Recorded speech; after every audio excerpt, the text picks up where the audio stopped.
Bom dia, boa tarde, boa noite. Obrigado pela presença de vocês. Estamos aqui, professor Cássio. Hoje nós vamos falar do modernismo, né? Bom, o modernismo é um período da nossa literatura em que vai acontecer em pleno finalzinho do século XX, perdão, século XIX, né? Virada do século, início do século XX. E tem alguns fatores muito importantes em que ah, o modernismo vai se debruçar, né? Nós vamos ter a ruptura de uma escola, de um estilo artístico extremamente fechado, né, que é o parnasianismo, né? Lembrando vocês sobre o parnasianismo, que já foi falando sobre isso, né? Que é aquela escola fechada, né, que tinha aquela tríade parnasianista, Olavo Bilac, Alberto de Oliveira e Raimundo Correia, né, que eram os autores parnasianistas, que tinha um estilo de fechado, quanto mais difícil, melhor, a métrica rígida, a forma pela forma, e era uma estética que poucos dominavam, né? E aí nós tivemos aqui, nesse período, a influência dos movimentos de vanguarda, que nós já falamos sobre isso, dos ismos, né? Aqueles artistas europeus que quiseram trazer uma nova linguagem estética para todos os movimentos artísticos, e os nossos jovens ricos, né, aqui de São Paulo, necessariamente, né? Filhos do Baronato do Café, então, eles foram entusiasmados, né? Eles foram motivados, eles foram influenciados, eu acho que a palavra mais importante, mais adequada é essa, por esse movimento de vanguarda. Então eles queriam trazer um movimento novo, alguma coisa diferente, até porque era um período em que tudo acontecia muito rápido, né?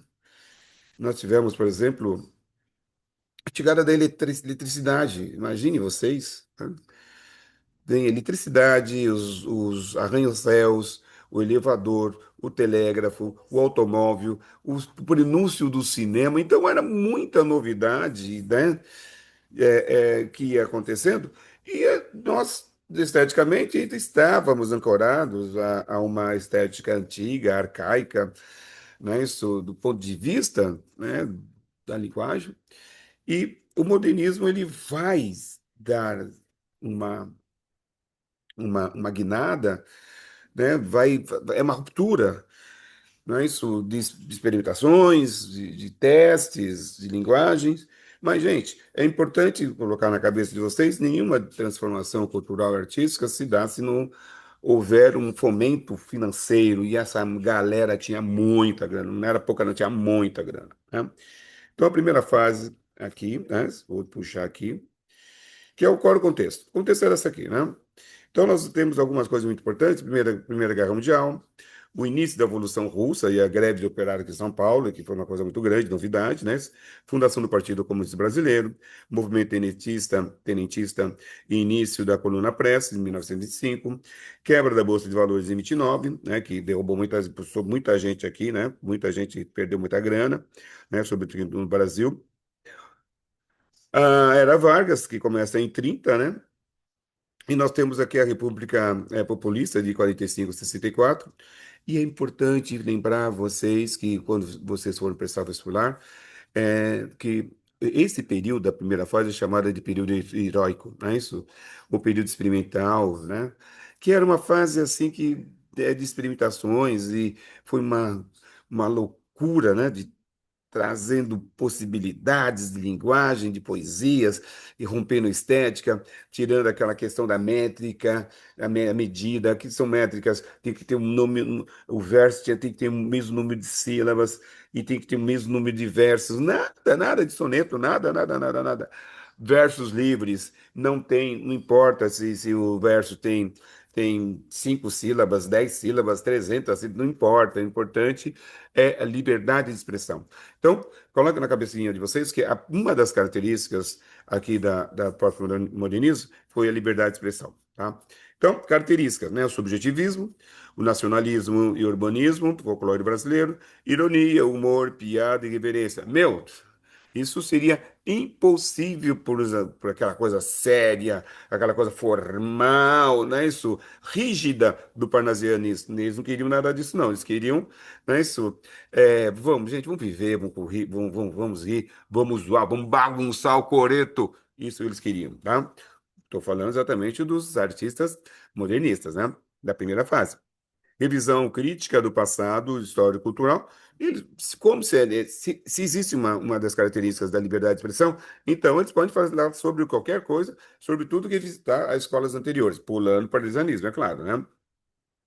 A validação dos versos livres, já falei para você, palavra em liberdade, pontuação relativa, busca da língua brasileira mais popular ou coloquial, ou seja, aquelas linguagens rebuscadas. Tanto é, vocês querem saber uma coisa? Olha, só para vocês imaginarem, o nosso hino nacional, ele é parnasiano, por isso tem muitas palavras que muitas pessoas não entendem. Por quê? Por ser formal, por ser uma palavra rebuscada, não é uma palavra fechada, hermética, que ninguém vai se dar o trabalho para buscar no dicionário o que significa. Canta e acabou. Que vale o sentimento cívico, o sentimento pátrio, né? Agora que tá muitas palavras que significam, as pessoas passam por cima, né? Bom, aquela linguagem que o povo falava veio para dentro exatamente do modernismo, tá bom? Da primeira fase. Então, características gerais, adaptação local às vanguardas europeias, que eu falei, lembra aquele movimento de vanguarda, né, europeu que influenciou. Simbologia da data 1980, 1822, por quê? 1822, 1922. Isso, a Semana de Arte Moderna vai acontecer em 1922. Olha só, independência, centenário de independência. Então, gera um motivo mais que é, plausível para se comemorar, né, o centenário da independência do Brasil, né? Aqui, a simbologia da data de 1922 busca independência cultural. Independência, olha, independência do Brasil, né, econômica e política, e aqui, independência cultural. Foi simbólico também. Então, nós vamos ter, na Semana da Arte Moderna, primeiro Primeiro, é um projeto abrangente que vai buscar uma revolução artística, incluída nas artes plásticas, a escultura, a arquitetura, música e, é claro, literatura. Quer dizer, todas as manifestações culturais, né, isso estiveram abarcadas nessa Semana de Arte Moderna. Né? Isso, quer dizer, a busca de uma renovação da arte em todos os sentidos, certo? Essência, a inovação, a quebra exatamente dos ícones, né? E aí visava destruir aquela questão do conservadorismo. E também nós temos a galera que tinha grana, né? Aqui, os ricos de São Paulo, as famílias quatrocentonas, né? Por exemplo, Costa e Penteado, e outras famílias que não estão aqui. Só para vocês imaginarem, Penteado, o que lembra vocês o Penteado? Se vocês forem ao centro de São Paulo, mais ou menos ali na região de Santa Cecília, da Angélica, meio que um Pacaembu, vocês vão chegar, né? Passando Mackenzie, vocês vão chegar ali na Fundação Álvares Penteado. Olha, eles tinham tanto dinheiro que deixaram como herança cultural que vai para o Brasil, sobretudo para São Paulo, uma fundação. E também é uma coisa sofisticada. Se vocês chegarem lá, vocês vão achar muitas obras de arte, esculturas, pinturas, um jardim maravilhoso, Fundação Armando Álvares Penteado, né? E tem várias unidades também, né? Por aí. Bom, então nós vamos ter a Semana da Arte Moderna 22, né, de comemoração do primeiro centenário. Onde ocorreu? Ocorreu lá no Teatro Municipal de São Paulo, né, no centro de São Paulo. Por quê? Porque era o lugar mais chique. certo? Era o glamour daquele período, né? Isso inaugurado em 1911, idealizado para as grandes apresentações de óperas, era o orgulho da elite paulistana. Gente, não existia outro espaço, tá? Considerado pelos modernistas o melhor local dentro da cidade de São Paulo para a realização do evento. São Paulo. Para os modernistas, São Paulo reunia as condições para sediar a semana, pela diversidade de raças, crenças e classes sociais, e sua população era o palco ideal para o evento, que mostrava uma arte inovadora que rompia com as estruturas do passado. Não se esqueçamos de que a Academia Brasileira de Letras fica no Rio de Janeiro, né? Aquela academia fundada por Machado de Assis e por aí vai, né? Então, o Rio de Janeiro deixou de ser o centro, né, isso, do desenvolvimento, da fomentação de arte e veio para São Paulo, tá bom? Segundo o Mário de Andrade, São Paulo estava ao mesmo tempo pela atualidade comercial e sua industrialização em contato com mais espiritual e mais técnico da atualidade do mundo. Então, São Paulo estava né, no mundo. Principais características: hibridismo de gênero, né, utilização de fluxos da consciência, montagem cinematográfica e colagens. Né? Principais características: paródia, a ironia, ambiguidade, versos brancos, já falei, sem sinais de pontuação, ausência de nexo, né, mesmo seus próprios sintagmas, né? É, enumeração caótica, então, sem problemas, poema piada, e poemas curtos, né, aqueles poemas bem breves. Criação. Então, aqui nós vamos ter, muitas vezes, aqui a semana, eles pensam que a semana de arte moderna, os idealizadores ah, agendaram isso, né? Criaram, tiveram a ideia, não, tiveram o start uma semana antes, nada disso. Então, lá atrás, em 10 nós tivemos aqui uma, uma revista fundada, dirigida também por Oswald de Andrade, e Emílio de Menezes, né, que é o Pirralho, de 1910. A exposição da obra do pintor russo Lazar Segal, de 1913, participação do poeta brasileiro Ronald Carvalho na fundação da revista Orfeu, que foi exatamente a revista que marca o início do modernismo lá em Portugal. Qualquer hora vão falar sobre isso, certo? A exposição da pintora Anita Malfatti, que ela tomou não posso falar, ela tomou deixa eu ver aqui, fala assim, uma carraspana, vai. Tomou uma carraspana, tem uma bronca, melhor dizendo, da forma como ela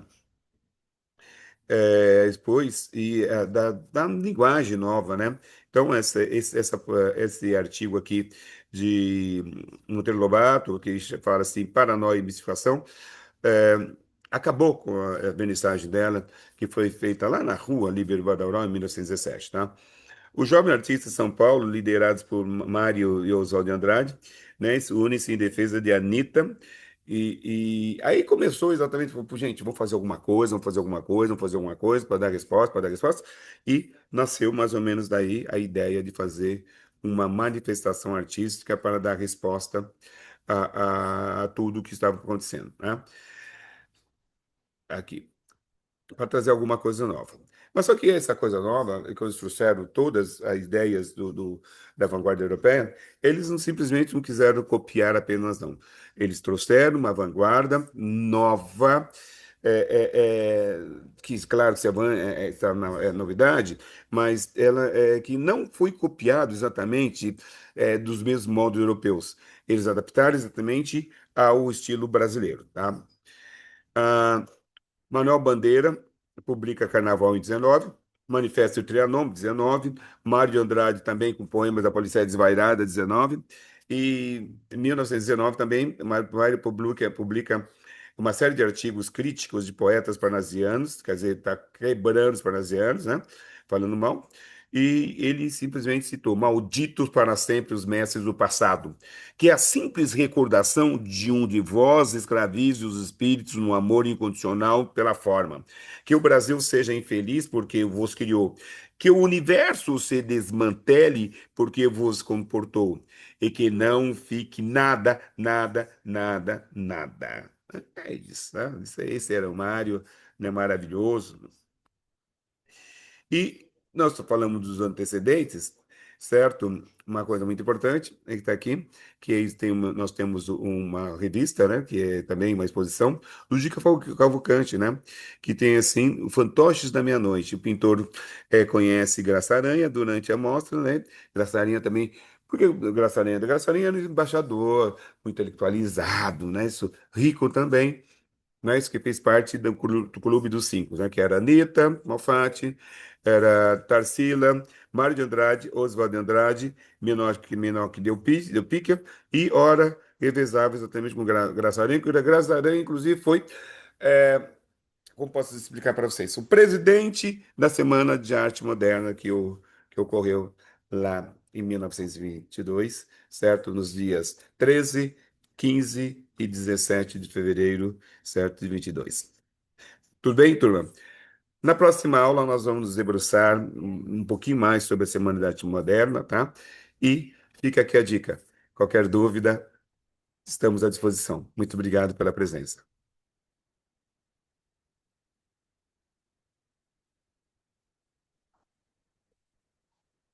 Obrigado, galera. Muito obrigado mesmo. Até a próxima.